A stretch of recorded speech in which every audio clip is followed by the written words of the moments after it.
పడేశారు. ఒరే, ఒక 24 గంటలు ఆగంటరా, ఎవడు అసలు దొంగోడో మాకు తెలిసిపోద్ది అని చెప్పేసి వాళ్ళ లోపల పడేశారు పోలీసు ప్రశాంతంగా.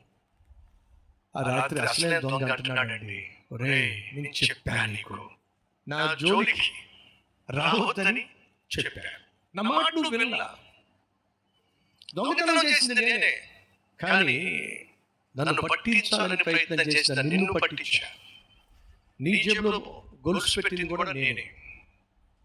ఇప్పుడు వాళ్ళు నువ్వే దొంగ అని చెప్పి వాళ్ళు ఒక అండర్స్టాండింగ్ వచ్చేస్తారు, నేను బాగా తోముతారు, జీవితంలో దొంగల జోలికి రాకుండా చేస్తారు. అర్థమైందా? వాడు బెక్కు మొహం పెట్టి అనవసరంగా వీళ్ళు పట్టుకోకుండా ఉంటే బాగుండేది, నేను ఏమో ఎవరి మొహం చూశాను పొద్దున్నే లేచి అని చెప్పి వాడు రాత్రంతా నిద్రపోలేదండి. పొద్దున్నే పోలీసు వాళ్ళిద్దరిని బయటికి పిలిస్తే ఆ దొంగోడు వీడి వైపు చూసి